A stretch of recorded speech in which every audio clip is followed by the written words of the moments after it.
What's going on, everybody? It's your boy, World of Wrestling, here today to discuss about WWE Raw, August 26, 2024 review.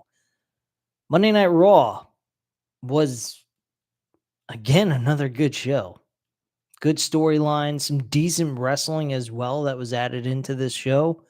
Um, I'm not really keen on the whole triple threat tournament matches for, you know, the Intercontinental Championship and then crowning a number one contender out of a fatal four-way match as the finals. I kind of like it the old school way, one-on-one, the people advance to the next round type of thing, doing one-on-one matches. You want to throw stipulation and stipulations in there as well for the tournament to make it a little bit better. That's one thing, but to go ahead and bet on, or not bet, what am I talking about? To go ahead and actually expect, you know, interest in three-way matches, I find it a little weird and strange. Guys in the chat, let me know if I'm coming in okay and everything's coming out all right. Lovergirl 788 says it looks like it's going to be Dragunov and he's going to lose to Braun Breaker. And guess what? He lost at a house show, so he's going to lose again. I don't think he's getting the championship opportunity. I really don't. Person I think is going to go after the title is going to be Jey Uso. I think he's going to end up taking a loss. Matt 87 Eagle says a moment of silence for Psycho Sid. Absolutely 100%. I really was surprised to find out today that he passed away. I didn't know he was having any serious health problems or anything like that. So that was kind of shocking. Love Girl also says Bo Dallas did an excellent job, and I like that. He used the mandible claw because that's what his brother used, and it looks like he's not going to do the crawl because that's because of his.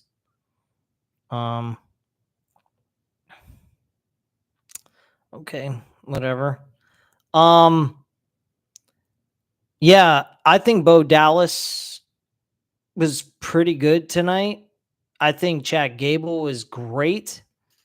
I really liked what I saw overall the show, and not to mention the explanation by Bo Dallas in that one segment as to why he target Chad Gable in all of this in the beginning.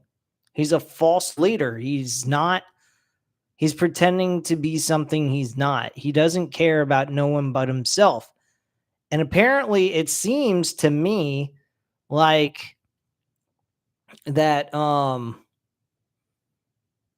that Bo Dallas and his group, Wyatt 6, are interested in targeting people who are pretending to be fake leaders or fake people and are liars. And they pretty much play these horror-like characters, but they're not. They're more like anti-heroes who are out for the better good within the company. And I imagine this character, this gimmick that the everyone that's involved in Wyatt 6 are going to go after people who are in the same instance as Chad Gable, fake people. And that is their whole mission behind what they are doing in the WWE. I believe the best thing that they could do is they really could go after the Judgment Day, which I believe Lover Girl already mentioned. It looks like after they finish with American Made, they're going to go after the Judgment Day because Judgment Day is exactly like American Made. They haven't learned. I don't know about learning. I would say about being fake and dishonest. They're not a dominant team, and they're sure as hell not a family. I think that is what they're going to project into the storyline that the Wyatt Six are going to have with the Judgment Day. I would say that would be your War Games match, to be quite frank with you, is the Wyatt Six versus the Judgment Day, with the new Judgment Day, that is, in War Games at Survivor Series. I think that would be a great move. It would be the best program to really push the Wyatt Six. Judgment Day, unfortunately, I mean, they could make it a real battle. Like, both teams could really get some wins over one another and so forth. That's a possibility. But at the end of the day, you know, the Wyatt Six is going to come out with the W out of the rivalry at the end of all of it. So it is what it is. But I really think it would be a great storyline, or they could save it all the way up to WrestleMania and have Judgment Day versus Wyatt Six in like an 8-man tag team match or something. War Games is going to be the Bloodline versus the New Bloodline.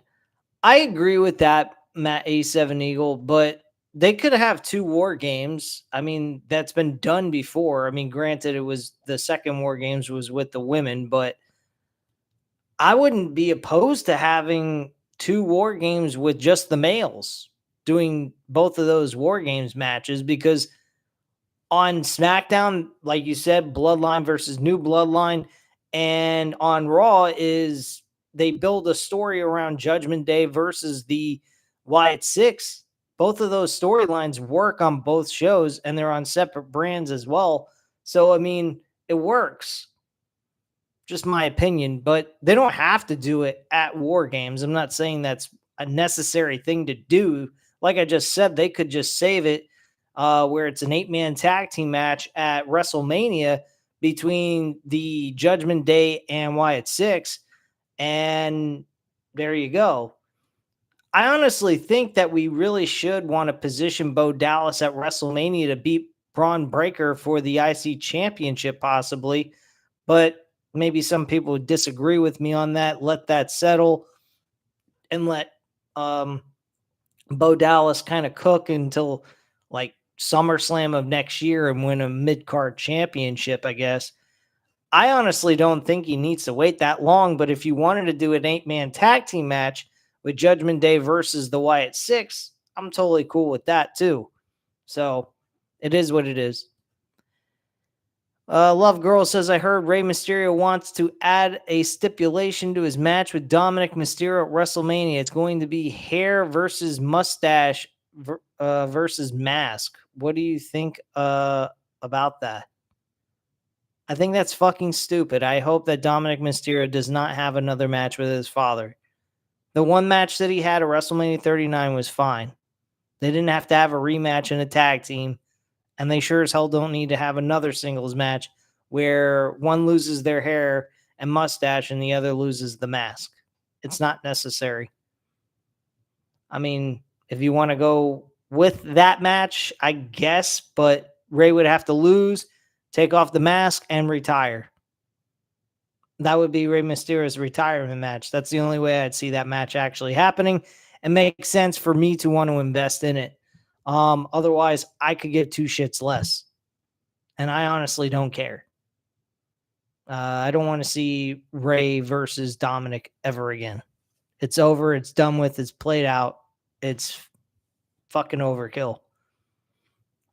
Love Girl says it, but it looks like it's going to happen because they're already feuding with Dominic, and he brought it up when he faced Dominic tonight. And I read it somewhere that he wants to face his son next year. Well, if he's facing his son next year, then he's going to be retiring and he's going to have to take off the mask. That's where I would be fine with. But otherwise, I don't particularly care for seeing that match at all. Matt 87 Eagle says we don't need another father versus son match unless Rey's career is on the line. I agree with that, Matt 87 Eagle. Like I said, if he has a hair versus mask match, that's fine. and Ray loses and he loses the mask, cool. I'm good with that, and that would be his career being over at the end of the day. So that's just the way I think about it. Love Girl says, and Mysterio said he wants to copy John Cena and have a retirement tour just like John Cena because John Cena and Rey Mysterio are retiring next year. I particularly don't care what he does. I mean, Ray's had a fantastic career for a guy his size, but nowhere near what John Cena has done in his career. I'm sorry. I mean, he's a fantastic performer. I'm the same height as him, and he was an inspiration to a guy like me at my height. And I loved what he did, and he definitely broke barriers for a lot of guys like my height or people 5'8" or smaller, and opened the doors for people to be able to main event matches and possibly have a career as a main eventer despite being smaller. So I got to give him a lot of credit for that. But his career comparison with John Cena, nowhere near. Nowhere near. Mid-card guy to main event level at best. That's it. He's a B+ player. That's it. Love Girl says, and he's going to turn 51 next year. So you said he's going to retire when he turns 51 because of his knees. He has knee problems just like The Undertaker. And he wants to retire early. Okay, well, whatever the case may be is what it's going to be. Doesn't matter what I say. So it only matters what WWE is going to want to do. I personally am against the idea. I don't want to see Rey and Dominic Mysterio go at it again. I honestly don't. It's not really needed or necessary, in my personal opinion. But anyway, let's get into the review because I've read a lot of your comments in the chat. So let's go over the entire show and call it a night. All right. So as we go to ringside of the arena, music of the new Judgment Day hits. They all make their way out and down the ring. Michael Cole is with Corey Graves, which they will talk more about later in the show. Finn Balor has a mic in hand, and as we get boos from the fans, Liv Morgan welcomes us to Monday Night Raw and says, "All rise for the Judgment Day." I don't understand. Is like Monday Night Raw become the new like Saturday Night Live or something for the USA Network? I mean, like, what the fuck? They always seem to do that. It's crazy. Anyway, Baylor says it's time to remind everyone what the Judgment Day is all about, showing footage from last week with the attack on Damian Priest and Rhea Ripley. Carlito then says that was cool, and JD McDonough then says the beating was a long time coming. Baylor says they are not the bad guys, but Damian and Rhea are and got what they deserved. Baylor then said last week is a preview for Bash in Berlin. Morgan says if Rhea didn't have an ego, none of this would have happened. Morgan said that Daddy Dom and her will always be on top. As Dominic has the mic, the boos are super loud and the fans don't even allow him to talk. Carlito then speaks something in Spanish, and Dominic says Liv does things for him that Rhea has never done, like help him beat his deadbeat dad. Wow, he really needs help with beating his dad by using a woman's help. Well, that's pretty sad. We get a loud "You suck" chant, and Dominic says that with Liv's support, he's entering the IC Championship tournament and will win the whole thing. Ray music's hit, and the WWE Hall of Famer makes his way out with the LWO. They make their way down to the ring at a huge ovation. The LWO is in the ring, and Ray asks Dominic if he has looked in the mirror and is lost and out of control. He said that when he was with Rhea, he had a set and that someone needs to put him in his place. Dominic says that he already beat his dad and he was gone for weeks. Ray says that Dominic is a big jackass for hanging out with Liv, and Ray tells his son he will slap the mustache off his face. We get a brawl with the LWO sending Judgment Day out of the ring, and we go to break. So we get Judgment Day, Finn Balor, Dominic Mysterio, JD McDonough, and Carlito versus Rey Mysterio, Cruz del Toro, Jaquan Wild, and Dragon Lee in an 8-man tag team match. Judgment Day end up winning the match with Dominic covering his dad for the 1-2-3.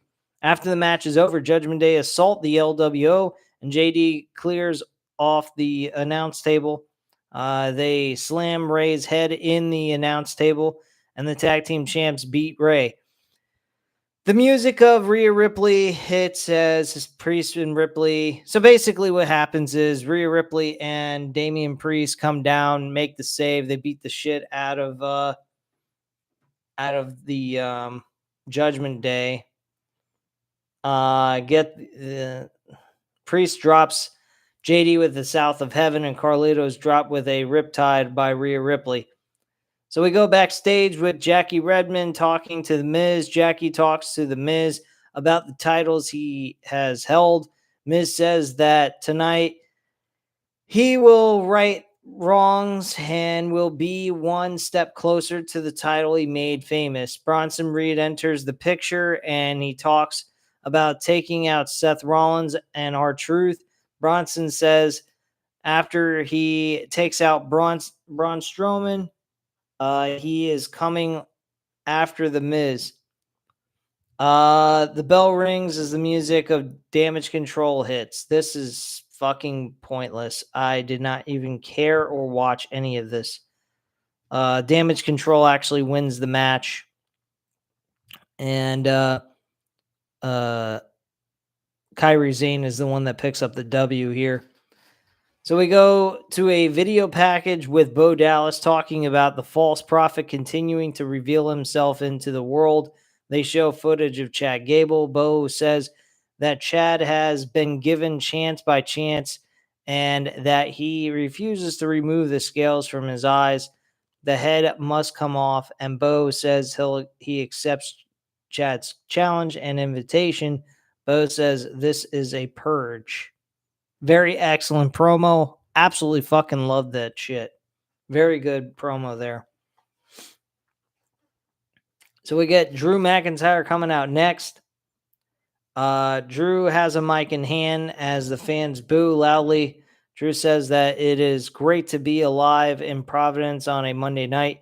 He says that he knows Punk's routine, how he talks about himself and how hot the industry is, and not how he sat on his butt for 8 years while everyone did the work. He then talks about how little Timmy came from the moon to worship his Lord and Savior CM Punk. Drew sits in the ring and says that he is telling the truth, that CM Punk is scared of Drew McIntyre. Drew says that Punk keeps attacking him behind, and Drew says the fans keep chanting his name every week. Drew asks what enabler is. He then explains it's like handling an alcoholic a beer. He says fans are going to have to live with it. He says that every scar he puts on Punk's body, the fans are going to have to live with it. He says that fans have chosen Punk over the Warrior has been there the darkest of times. Whatever. I don't fucking know what the hell this idiot's writing. Punk music's hit. And he talked shit about the bracelet, saying it's a cheap piece of garbage, but it's caused Punk so much hurt and so forth. Punk from behind takes out Drew with a strap. Punk then sends Drew to the floor. Fucking hey, I can't stand reading all this shit. Throws him to the floor.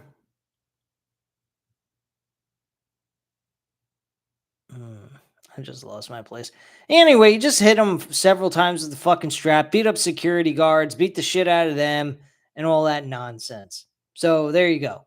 Voila. And he stood tall in the middle of the ring with the strap in his hand. Okay? Fuck. Anyway, moving on. We get the Intercontinental #1 contenders match with Jey Uso and Kofi Kingston and Karrion Kross. Good match. Jey Uso, of course, wins the match. Obviously, he was the biggest name in this matchup. I don't think anyone else was going to win. It would have been interesting to see Xavier Woods win, but unfortunately, he did not. He was in the other the triple threat match that took place. Next, we had Randy Orton cutting a promo. He says for almost an entirety of his career, he has listened to the voice in his head, but now he listens to their voices. Orton thanks them for singing along to his entrance, and he says he has won a lot of titles. But there is one world title in particular that he loves most, and that's the World Heavyweight Championship. The reason is because that is the first world title that he won, and he is the youngest in history to win it. Orton says 10 years ago, he was given the honor of unifying the two world titles that the WWE had. And that at that moment, he retired the World Heavyweight Championship with his name engraved on it. 1 year ago, the new World Championship was reborn, but he was on his couch recovering from spinal fusion surgery. But he knew that if by the grace of God, he was able to perform once more, he would one day make sure that he had his name. Fuck. He would one day make sure that his name would be engraved once again. Well, unfortunately, they don't engrave the names. They go ahead and they put your logo on it. And on Saturday, he gets that opportunity. New World Heavyweight Championship, new title, new legacy. Fans chant, "You deserve it." Orton says he does know that he will be stepping into enemy territory at Berlin and that he will be facing a living legend to the people in Europe.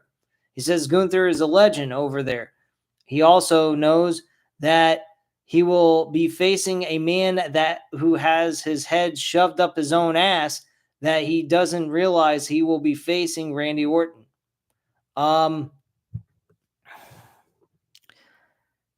He says he grew up in front of everyone. He signed his WWE contract at 19 years old. They have watched him grow up and get humbled over and over again and learn from his mistakes until eventually he had to step up behind the shadows and earn every ounce of respect that comes with his name. When Gunther stepped foot in the WWE, he was a 30-something-year-old egotistical prick, and that tidbit might be the one thing they have in common. Orton says the difference between them is that he was humbled. Gunther has never been put in his place, but at Bash of Berlin, that is what he intends to do. All the match had to be about was the world title, but Gunther wanted to make it personal. He spoke about his family, his demons, and Gunther is right.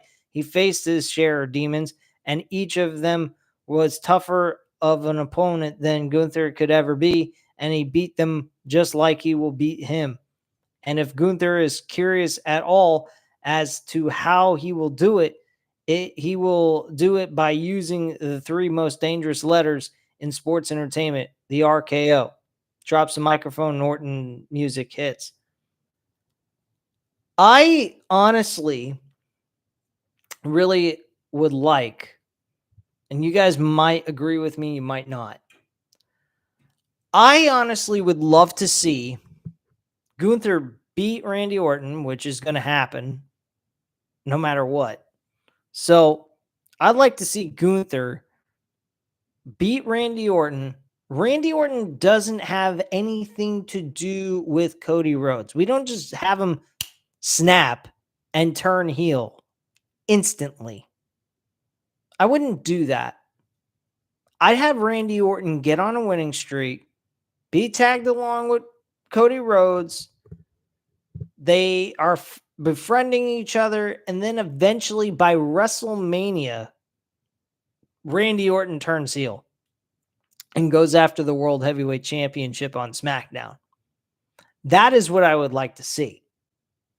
That it would be SmackDown's World Championship match. Cody versus Randy Orton, Orton turning heel at that time. Because him losing to Gunther, going back over to SmackDown, and then him turning heel instantly, and then going after another World Championship and then losing, I don't like that look. That's a really terrible look. He's already suffered a loss as a babyface. Build him up, make him get wins, and then have him turn. And then at that point, make him look believable enough that he might actually beat Cody for the World Championship at WrestleMania. Then on the other side of things, you have Gunther defending the World Heavyweight Championship against John Cena. You have Cody and Gunther beat two of the top names of the Ruthless Aggression era at WrestleMania 41. I think that's an excellent move. Now, some people would disagree with the idea of John Cena facing Gunther at WrestleMania and leaving that for SummerSlam. I wouldn't disagree with you because the fact of the matter is he needs a W being a singles competitor, and at a WrestleMania event, that would be the best place for him to do a grudge match and win. So him losing to Gunther for a world championship might not be the best move, since the world title loss should be his end match, his retirement match. So I guess, yeah, that would make sense. But if you want to retire John Cena at WrestleMania 41, do it. I mean, I don't see the point of him playing this role all the way out till SummerSlam. I don't know why. He's an actor. He's not an in-ring performer. He's got other things going on in his life. So why not push him to do his retirement match at WrestleMania and have the road to WrestleMania be the important factor, and he picks up some W's in singles competition and do like Raw shows or SmackDown shows and utilize them and have him win in singles competition against talent that would be okay to take a loss to him. That's what I would do. Just my opinion. But they're going to do what they're going to do, and that's it. So it is what it is. Anyway, Bronson Reed versus Braun Strowman. This was one of the best moments in the entire night. It was a no contest, but the moment was the biggest thing of them all. Fuck the end result of the match. The moment was they were outside. They were beating the hell out of each other. These two behemoths beating the fucking shit out of one another, and eventually leading to Bronson Reed going ahead and doing a tsunami off of a ledge above a car while Braun Strowman is laying on top of the car, and he lands on top of him and the car caves in. That is some old school Attitude Era type moment. That is stuff you do not see on a regular basis by WWE anymore. This is totally out of the realm. This is old school mentality of WWE stuff. And man, was it beautiful. The fans were chanting, holy shit. You had Adam Pearce coming in. He was seriously acting like he was concerned. He was playing this and selling this to nobody's business. I mean, he did an excellent job selling me on how concerned he seemed about Braun Strowman's health and well-being. So I mean, unbelievable moment, and making Bronson Reed look like a fucking beast. Unbelievable. Great stuff. Next, we had the next three-way number one contenders tournament match taking place. Miz, Xavier Woods, and Pete Dunne. I was disappointed. I thought maybe Xavier Woods was going to pick up the W here. Unfortunately, he didn't. Um, it was Pete Dunne who actually walked away with the W, and that's that, you know? So it is what it is. Pete Dunne's not a bad choice. Don't get me wrong. I think Pete Dunne winning this matchup, moving on to the Fatal 4-Way match was okay. But I would have preferred Xavier Woods, just getting him into the finals and, kind of maybe showing Kofi Kingston being a little jealous, possibly, of Xavier Woods having some success. That would be a little interesting. Kind of proving Karrion Kross to being a little bit of proving what he was saying. So Jackie Redmond's backstage with Braun Breaker. He tells her great work by Jay and Pete Dunne, but he heard Jay last week name drop him. He tells Jay he better watch his mouth because there has never been anyone from Jay's family that beat anyone from his family. And as for Pete Dunne, he doesn't think so. He says he promises he is that dude, that dog, and the worst is yet to come. I believe it's going to be Jey Uso. I already mentioned that in the beginning of this video. And I believe, again, I still think it's Jey Uso versus Braun Breaker for the IC Championship. We cut to Chad Gable bench pressing backstage. He says he is not the one hiding from behind a mask. He is not the one who gets his family to do his dirty work. He says Bo will tap out tonight, and he is a genius, a master, and Olympian. He says he is American made. Okay, great. They cut into a tribute video for Psycho Sid. Very nice of them. Found out some interesting facts about him that I didn't know. That he's a family man. He's a guy who cares. He's a very kind, considerate human being, and so forth. So very sad that he's gone, and didn't realize that he was in bad health either. That was crazy to hear. But anyway, moving on. Last thing is Chad Gable versus Uncle Howdy. This was excellent stuff. Match was great. Chad Gable looked good even in defeat, despite the fact he lost for the 500th time. But at least in this match, he looked like he had a chance at winning this match all around. And I'd have to say that this was a good match, good main event. And they are selling me on Bo Dallas heavily. Like he is going to be a front runner, the face of Monday Night Raw with the Wyatt Six. And they are going to take over Monday Night Raw within about 6 months to a year. I think they're going to be running this shit 100%. But great match. The American Made, actually, all of them came out, tried to help Chad Gable in this situation while this was taking place. The rest of the Wyatt Six came out, and they helped Bo Dallas as Uncle Howdy to pick up the victory, even out the odds, and he ends up getting the victory and the 1-2-3 W. And that's how the show went off the air, with him celebrating and then cutting to black, and that's it. So that is all, guys. This was a great episode of Monday Night Raw. I actually enjoyed every minute of it. I thought it was, I think each week is getting a little bit better. Some aspects of the show is like, but this episode tonight, the 10 o'clock hour was not exactly boring at all. The whole 3 hours was well done, where all 3 hours felt very nice to sit through. The other episodes before this, they were okay, but the last hour was kind of boring until the main event. This episode flew through all of it and was successful, even into the third hour, all the way up to the main event. So I got to give WWE credit. They finally figured out a way to get me feeling okay about 3 hours of Monday Night Raw.